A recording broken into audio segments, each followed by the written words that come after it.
بسم اللہ الرحمن الرحیم۔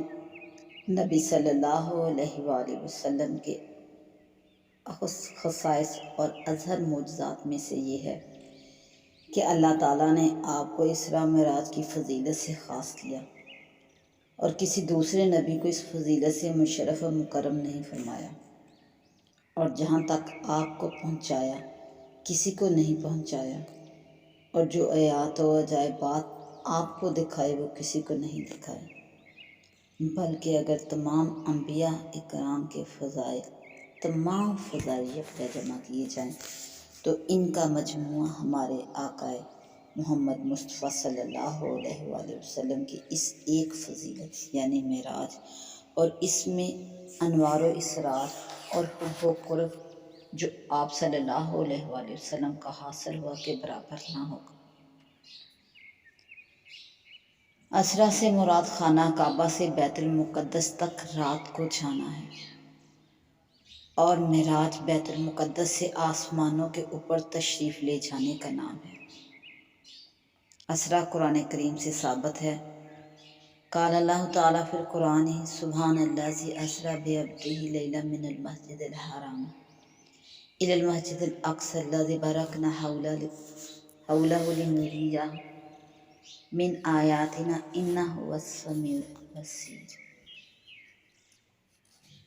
پاک ہے وہ ذات جو اپنے بندے کو رات کے وقت مسجد حرام سے مسجد اقصی تک لے جس کے گرد ہم نے برکتیں دی تاکہ ہم اس کو اپنے چند عجائبات اور نشانیاں دکھلائیں۔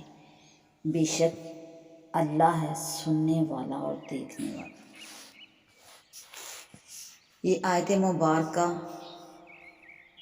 اسریٰ کے ثبوت پر نص ہے، اور اس کا آخری حصہ لنریہ من آیاتنا معراج شریف کی طرف اشارہ ہے، یعنی مسجد اقصی تک لے گیا تاکہ وہاں سے آسمانوں پر لے جا کر عجائبات اور ملکوت ربوبیت دکھلائے،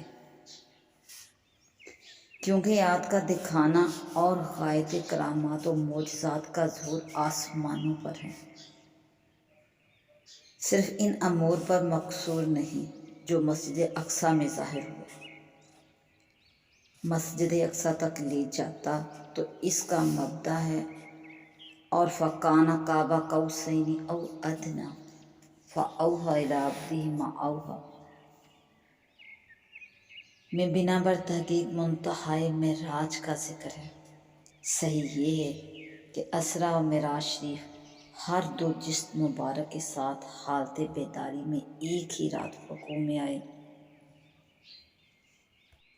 اور یہ قرآن مجید اور فرقان حمید سے ثابت ہے، کیونکہ آیت کریمہ سبحان الذی اسریٰ بعبدہ میں لفظ عبد موجود ہے، اور عبد مجموعہ جسم و روح کو کہتے ہیں۔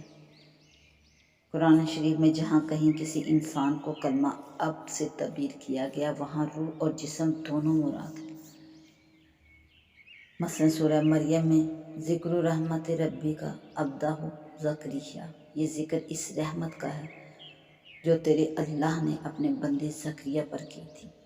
یہاں عبد سے یقیناً حضرت زکریا ماں جسم و روح کے مراد ہیں۔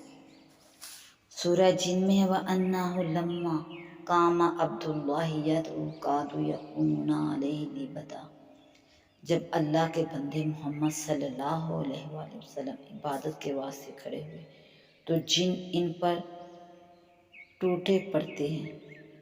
اسی طرح اور بہت سی آیت میں عبد سے مراد جسم و اقدس ماہ روح انور ہے۔ یہاں بات آپ صلی اللہ علیہ وآلہ وسلم کے واقعہ معراج کی نہیں بلکہ اس فضیلت کی ہے جس کی وجہ سے آپ صلی اللہ علیہ وآلہ وسلم کو اللہ تعالیٰ نے سید الانبیاء قرار دیا۔ حضرت جابر رضی اللہ عنہ فرماتے ہیں کہ غزوہ احزاب کے دن ہم خندق کھود رہے تھے، ایک سخت زمین ظاہر ہوئی، صحابہ کرام نبی صلی اللہ علیہ وآلہ وسلم کے پاس آئے اور عرض کی کہ یا رسول اللہ صلی اللہ علیہ وآلہ وسلم خندق میں سخت زمین پیش آ گئی ہے۔ آپ صلی اللہ علیہ وآلہ وسلم نے فرمایا میں خندق میں اترتا ہوں۔ پھر آپ صلی اللہ علیہ وآلہ وسلم کھڑے ہوئے، جبکہ بو کی شدت سے آپ کے شکم مبارک پر پتھر بندھا ہوا تھا اور ہم نے بھی 3 دن سے کچھ نہ چکھا تھا۔ آپ صلی اللہ علیہ وآلہ وسلم نے کدال لی اور ماری، وہ سخت زمین ریت رواں کا ایک ڈھیر بن گئی۔ میں نبی صلی اللہ علیہ وآلہ وسلم کی یہ حالت دیکھ کر اپنی بیوی کے پاس آیا اور اس سے کہا کہ کیا تیرے پاس کھانے کی کوئی چیز ہے؟ میں نے نبی صلی اللہ علیہ وآلہ وسلم نے سخت بھوک کی علامت دیکھی ہے۔ میری بیوی نے ایک تھیلی نکالی جس میں 1 ساتھ جو تھے۔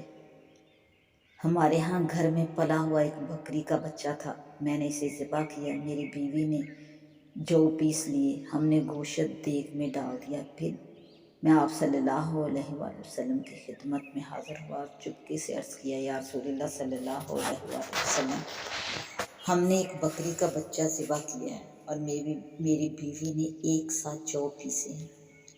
آپ ماں چند صحابہ کے تشریف لائیں۔ یہ سن کر نبی صلی اللہ علیہ وآلہ وسلم نے آواز دی، اے اہل خندق، جابر نے ضیافت تیار کی ہے، جلدی آؤ۔ پھر آپ صلی اللہ علیہ وآلہ وسلم نے مجھ سے فرمایا، تم میرے آنے تک دیگ نہ اتارنا اور خمیر کو نہ پکانا۔ جب آپ تشریف لائے تو میری بیوی نے آپ کے سامنے خمیر نکالا، آپ نے اس میں اپنے دہن مبارکہ لعاب ڈال دیا اور دعائے برکت فرمائی۔ پھر ہماری دیگ کی طرف آئے، اس میں بھی لعاب مبارک ڈال دیا اور دعائے برکت فرمائی۔ پھر میری بیوی سے فرمایا، روٹی پکانے والی کو بھلا کر تیرے ساتھ روٹی پکائے اور تو اپنی دیگ میں سے کفگیر سے گوشت نکالنا اور دیگ کو چولہے پر سے نہ اتارنا۔ اہل خندق جو 1000 تھے، اللہ کی قسم سب کھا چکے، یہاں تک کہ اسے باقی چھوڑ گئے، مگر دیگ اسی طرح جوش مار رہی تھی اور خمیر اسی طرح پکایا جا رہا تھا۔ روایت میں ہے کہ جب آپ صلی اللہ علیہ وآلہ وسلم نے اس سخت پتھر پر بسم اللہ کہہ کر کدال ماری تو اس کی 1/3 ٹوٹ گئی۔ آپ صلی اللہ علیہ وآلہ وسلم نے فرمایا، اللہ اکبر، مجھے ملک شام کی کنجیاں دی گئیں۔ اللہ کی قسم میں اس وقت شام کے سرخ محلات دیکھ رہا ہوں۔ پھر آپ صلی اللہ علیہ وآلہ وسلم نے دوسری بار کدال ماری تو دوسری تہائی ٹوٹ گئی۔ آپ صلی اللہ علیہ وآلہ وسلم نے فرمایا، اللہ اکبر، مجھے فارس کی کنجیاں دی گئیں۔ اللہ کی قسم میں اس وقت مدائن کسریٰ کا سفید محل دیکھ رہا ہوں۔ پھر تیسری بار کدال ماری تو باقی تہائی بھی ٹوٹ گئی۔ آپ صلی اللہ علیہ وآلہ وسلم نے فرمایا، اللہ اکبر، مجھے یمن کی کنجیاں دی گئیں۔ اللہ کی قسم میں اس وقت یہاں سے ابواب صنعا کو دیکھ رہا ہوں۔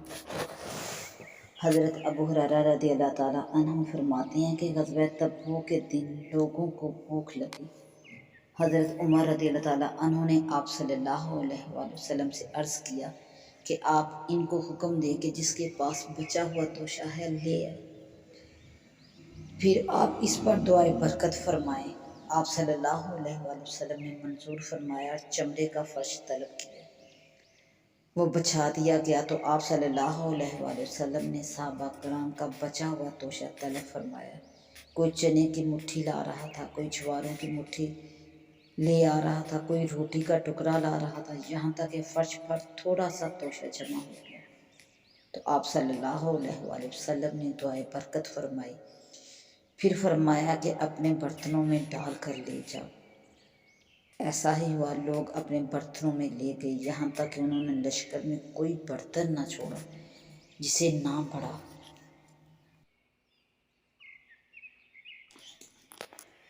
حضرت ابو ہریرہ رضی اللہ تعالیٰ عنہ کا بیان ہے کہ تمام لشکر نے پیٹ بھر کھایا اور بچ بھی رہا۔ آپ صلی اللہ علیہ وآلہ وسلم نے فرمایا، میں گواہی دیتا ہوں اس امر کی کہ اللہ کے سوا کوئی معبود برحق نہیں۔ اور اس امر کی کہ میں اللہ کا رسول ہوں، ان 2 شہادتوں میں شک نہ کرنے والا کوئی بندہ اللہ سے نہ ملے گا کہ وہ جنت سے روک دیا جائے۔ حضرت عبد الرحمن بن ابی بکر سے روایت ہے کہ رسول اللہ صلی اللہ علیہ وآلہ وسلم کے ساتھ ہم 130 شخص تھے۔ آپ صلی اللہ علیہ وآلہ وسلم نے پوچھا کیا تمہارے پاس طعام ہے؟ ایک شخص کے پاس 1 سا طعام نکلا، وہ گھوندا گیا۔ پھر ایک مشرک دراز قد بکری ہانکتا آیا، آپ نے اس سے ایک بکری خریدی، اسے ذبح کیا گیا اور آپ صلی اللہ علیہ وآلہ وسلم کے حکم سے اس کا کلیجہ بھونا گیا۔ آپ صلی اللہ علیہ وآلہ وسلم نے اس کلیجے کی ایک ایک بوٹی سب کو دی، پھر گوشت 2 پیالوں میں ڈال دیا، سب نے سیر ہو کر کھایا اور دونوں پیالے بڑے کے بڑے بچ رہے۔ ہم نے بچے ہوئے کھانے کو اونٹ پر رکھ لیا۔ حضرت ابو ہریرہ بیان کرتے ہیں کہ میں بھوک کی شدت سے کبھی اپنے پیٹ کو زمین سے لگایا کرتا تھا اور کبھی پیٹ پر پتھر باندھ لیا کرتا تھا۔ ایک دن میں اس راستے میں بیٹھ گیا جہاں سے آپ صلی اللہ علیہ وآلہ وسلم اور آپ کے صحابہ کرام کا گزر ہوتا۔ حضرت ابو بکر رضی اللہ عنہ پاس سے گزرے، میں نے ان سے قرآن کی آیت پوچھی تاکہ آپ میرا پیٹ بھر دیں، مگر انہوں نے کچھ توجہ نہ کی اور گزر گئے۔ اسی طرح حضرت عمر رضی اللہ عنہ آئے، میں نے ان سے بھی ایک آیت پوچھی مگر انہوں نے بھی کچھ توجہ نہ کی اور گزر گئے۔ اس کے بعد حضرت ابو القاسم صلی اللہ علیہ وآلہ وسلم پاس سے گزرے تو میری حالت کو دیکھ کر مسکرایا اور فرمایا میرے پیچھے پیچھے چلے آؤ۔ آپ دولت مند میں تشریف لے گئے تو ایک پیالہ میں کچھ دودھ دیکھا۔